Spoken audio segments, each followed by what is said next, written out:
The ERC721 token standard describes an interface for unique items that have the following properties. Most importantly, they're non-fungible, which means that each token is unique and different from each other token. They're completely distinct from each other and can easily be differentiated. Actually, ERC721 tokens are also commonly referred to as NFTs, which stand for non-fungible tokens. And of course, ERC721 tokens are also transferable.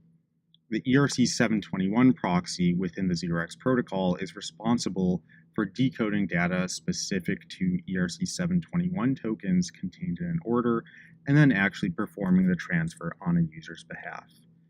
Similarly to the ERC20 proxy, users must approve the ERC721 proxy in order to begin trading these assets over the 0x protocol.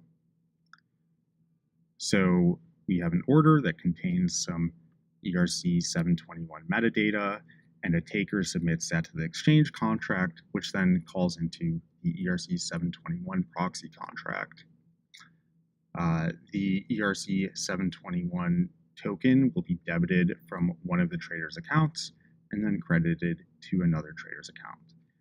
And this is only a single transfer within a trade, and a trade usually contains multiple transfers since users are actually exchanging tokens with one another.